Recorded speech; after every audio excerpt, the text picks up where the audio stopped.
All right, what we've got your diagram here, which is the process, protein synthesis. Okay, now, learners, protein synthesis is something that everyone's panicking about. It is probably the easiest thing. If you listen carefully and you understand everything I do today, I promise you don't even have to learn it. You won't even have to look at it again, and you'll get full marks. It is so simple. So let's look at this. Okay, Murray, first thing you're going to do whenever you get a diagram is you're going to say, right, what is on this diagram? That is DNA. Okay, this is what you're going to put on your exam paper. X, well, clearly that is messenger RNA. All right? Then we look at process 1. Process 1 is the first process that takes place, and that process is transcription. Okay? It's where the messenger RNA codes the DNA information, because your recipe sits on your DNA. Your RNA is a messenger. That's why we put a little m in front of the RNA. And that messenger is going to take the message and the recipe from the DNA, and it carries it into the cytoplasm to the ribosomes, which is the site for protein synthesis. But the recipe comes from the DNA.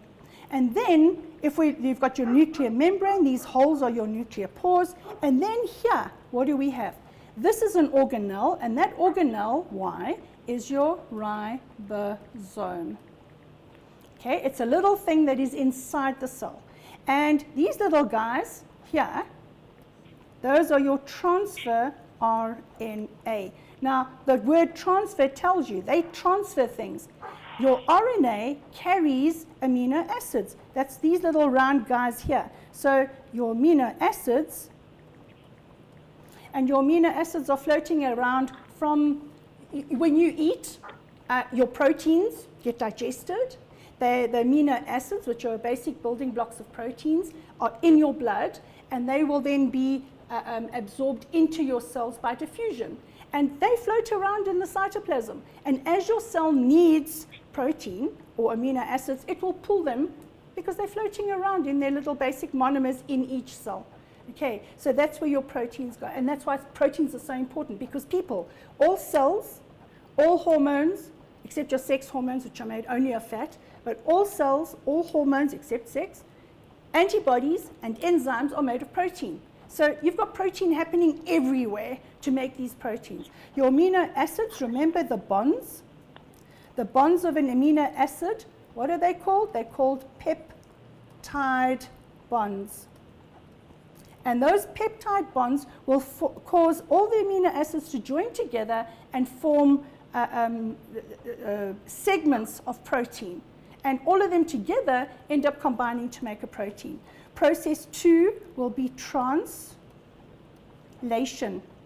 And translation is when your tRNA, which is an anticodon, then picks up the correct amino acid based on the information it got from the messenger RNA code, and it then causes the correct amino acid to be bonded here with peptide bonds to make this polypeptide chain. And polypeptide, because it's got peptide bonds, poly means many. So this will be your polypeptide chain. Okay, Murray, you with me? Yes, I am. Okay, hun, let's look here. It says identify molecule X and organelle Y. So if we go back, organelle X, at least cell X would be your messenger RNA, and organelle Y, the ribosome. Okay?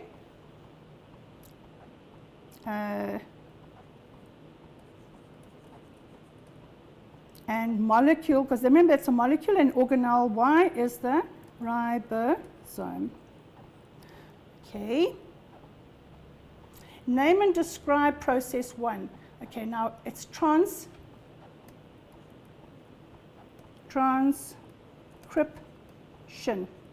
Okay, so I'm going to explain it. People listen, step by step.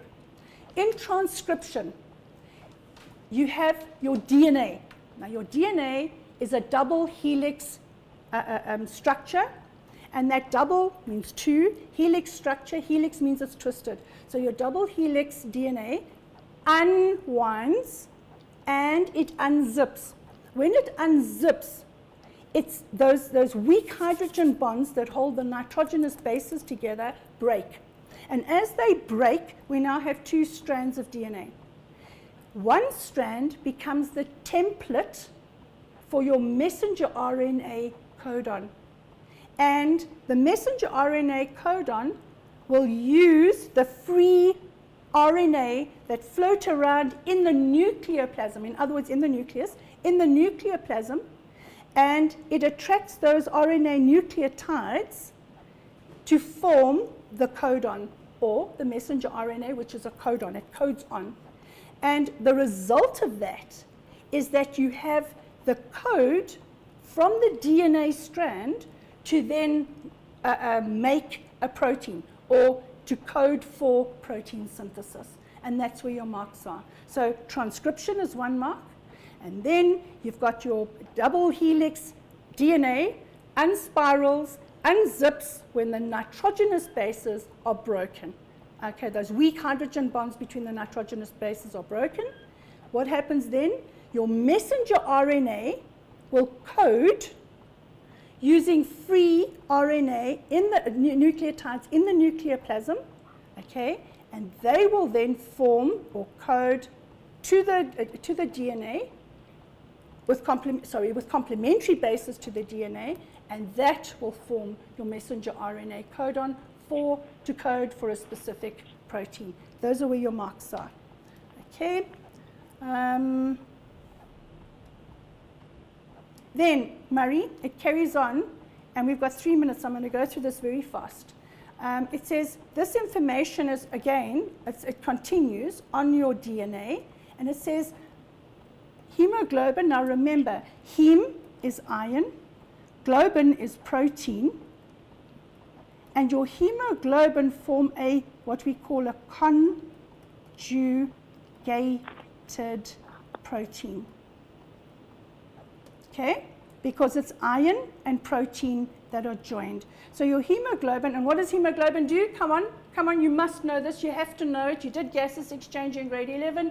It carries our oxygen. And if you have a deficiency in iron, what happens? You feel bleh. You feel terrible because you don't have hemoglobin or enough hemoglobin to carry oxygen. All right. Now, in normal hemoglobin, 2 of these chains, you get beta chains, each comprising of 146 amino acids. Variations exist, okay, and this results in different kinds of hemoglobins. So, one of these variants, there's a variation, is called hemoglobin S. Now, I'm going to tell you, hemoglobin S is actually for sickle cell anemia. It causes sickle cell anemia. In you and I, it will kill us. But if we happen to have malaria, it actually helps us survive malaria. So it's a good mutation if you have malaria, not a great mutation if you don't have malaria. Okay, the first 7 amino acids, all right, in the beta chain of these 2 hemoglobins and the amino acids to position 143. So they're telling you there are 146 amino acids, but they're giving it to you to 143. Okay, are given below. The amino acids at each of the remaining positions is the same for the hemoglobin. Now, if we look here, we've got position 1, 2, 3, 4, 5, 6, 7, and then to 100. So they're all the same, but what can you see? Murray, what's this? Yeah. There's a difference here. So in your hemoglobin S, the difference you can see is that position position 6 or 0.6, the normal adult hemoglobin is GLU, that's the amino acid, and here it's VAL, which is valine. So that is what makes them different. This one little thing here makes them different enough to cause sickle cell anemia versus normal adult hemoglobin. Now, if we look at this, and this is what I want to show you more than anything, it's incredibly important. You have your DNA triplet, remember they're triplet bases, because there are 3 nucleotides. And that's what causes the amino acid. That's the information the DNA carries. But the DNA is going to code onto the messenger RNA. And this is a code, okay? It's the code on. And we have the transfer RNA, which is going to be the anti-codon. Anti means opposite, against, all right? So the messenger RNA codes for the DNA. The transfer RNA is the anti-codon of the codon. So what have we got? We're going to have your DNA and your messenger RNA are going to be complementary bases, and your messenger RNA and your tRNA are also going to be complementary, which means what? If the messenger RNA is opposite to the DNA and the tRNA is opposite to the messenger RNA, it means that your DNA and your messenger RNA are going to be the same, or I'm going to put similar. All right? Why? Because they're the same. If this is opposite and that is opposite, it means that these two are the same. Something I've just thought about is they've asked transcription in the last 4 exams, 4 end-of-year exams. I mean, the prelim, at least not prelim. What am I doing? I'm trying to get through too much. I'm trying to think of 1,000 things to tell you. Okay, breathe. First thing, breathe, is the SUP 2017, the November 2017, the SUP 2018, the November 2016. They keep asking transcription. They've got to ask translation. So make sure you've learned translation. Transcription's a piece of cake. Learn translation. They're going to ask it. I just have this sense that they will. And remember, I've got nothing to do with the exam papers, I'm guessing. Spotting, what can I say? Disclaimer. Okay, secondly, people look here. You've got your DNA triplet bases. You've got your messenger RNA codes onto your DNA, and it is complementary. They're complementary nucleotides. Your tRNA is an anticodon. It is complementary to your messenger RNA, so it is opposite. And then you've got so if you've got something and one is opposite and the other thing is opposite to that, well, it's like A equals B and B equals C, therefore A equals C. So in this case, your triplet DNA and your RNA. Now, adenine, always the complementary base is thymine. And for guanine, your complementary base is cytosine. But thymine is only in DNA. But if it is in RNA, it is uracil, and it's also a Y. It's a chopped off Y. So thymine and cytosine are your pyrimidines. Adenine and guanine are your purines. And you remember thymine has a Y, cytosine has a Y, that's why they're the pyrimidines. And uracil is always in an RNA. That's how you can distinguish an RNA molecule. Now, your messenger RNA, or your codon, is going to be opposite or complementary to your DNA. So if we look at GTA, and I'm going to do 2 of them. GTA, your complementary base for G is C, complementary for T is A, and your complementary for T is not going to be A is not going to be thymine, it's going to be uracil, because remember it's RNA. Here, GAG, what have we got? We're going to have cytosine, we're going to have uracil, and we are going to have cytosine. And then, if we look at tRNA, it is the same as your DNA, except your thymine is going to be replaced with uracil. So here, it's going to be GUA, and for this one, it's going to be GAG. And if we look at the third one, thymine, guanine, adenine, it's going to be UGA. Why? Because it is the same as your DNA, except thymine is replaced with uracil. If you remember what I've done here on the screen, I promise you now, you've got it nailed. You have got it nailed. There is nothing that they can ask you. So the DNA-based triplet for the first amino acid is of the normal adult. I mean, really, people, you just go back here, you have a look, and you say, okay, for the first is going to be valine, all right? Then the codon for, okay, just have a look. I need for you to see this. The codon for THR. So if we look at the codon for THR here,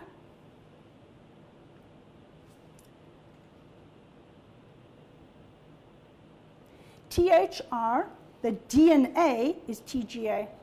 What is the codon going to be? The codon is going to be the complementary of that. So it's a very clever question. And a lot of learners, I'm telling you now, would have got this wrong. So it is going to be, what is it?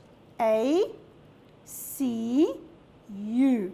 And that is what your answer is. That is your codon. Your anticodon would be UJA. Right, so just be careful of tricks like that in a question. One beta chain in the normal hemoglobin consists of 146 amino acids. Okay, how many of the following are required? Genes? One. Only one gene, because that gene carries the information. The DNA nucleotides for 146 amino acids. Remember, we're going to need 3 nucleotides, which are going to then form one codon or triplet base. Okay, and that one codon, 3 nucleotides. So easy. If there are 146 amino acids, we've got each amino acid is going to have 3 nucleotides. So it's going to be 3 times 146. Guys, work it out. So hang on, 3 6 is 18, it's 12 and 1 is 13, and 3 and 1 is 4. So it's going to be 438 nucleotides.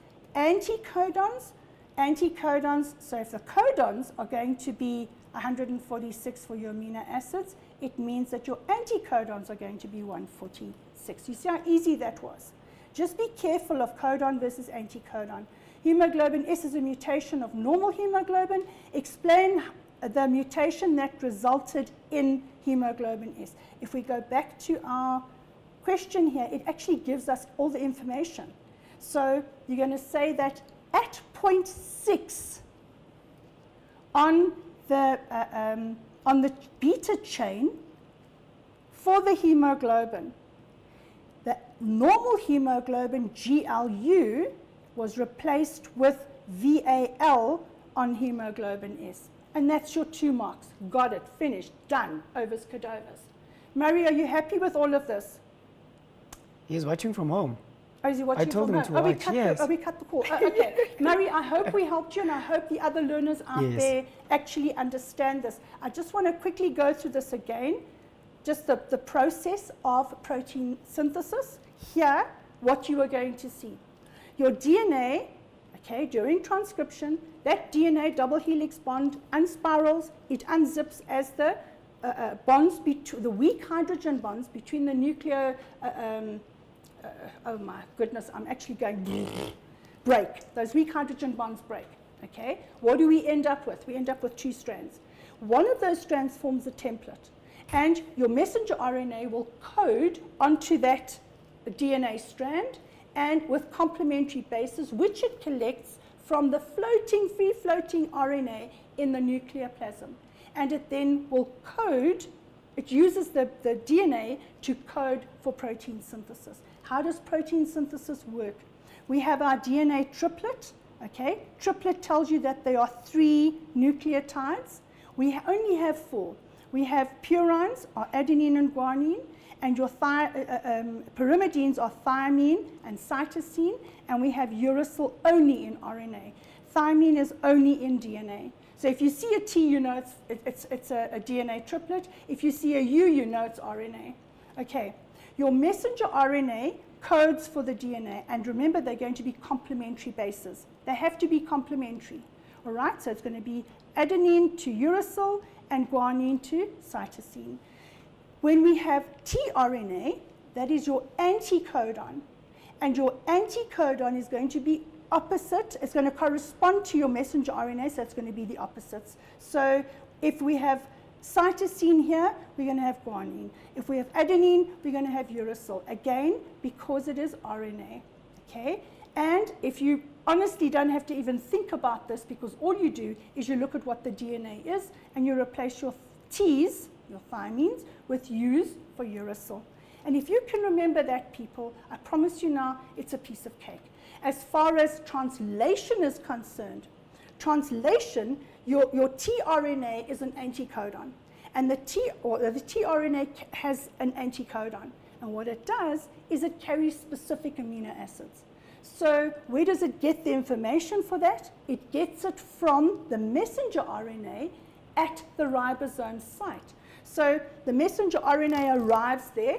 Remember, it's come through from the DNA, where transcription took place. And your messenger RNA then goes through the nuclear pore, and it's now floating around in the cytoplasm. When it gets to the ribosome, it gives the information to the transfer RNA, which is the anticodon. The transfer RNA will then say, okay, this is the nucleotides that are sitting on the messenger RNA, and it will then collect, or it then looks at the complementary bases, which are the opposites, the complementary bases, and it goes and it looks for amino acids that represent that combination. Okay? And that combination will then specify the specific amino acid that will be taken by the transfer RNA to the ribosome site. And the tRNA, the anticodon, ensures the correct amino acid links to the amino acid that went before it. And a peptide bond forms between those amino acids, forming a polypeptide chain. Poly, many, peptide bonds. Okay? And that all combines together to form your different proteins.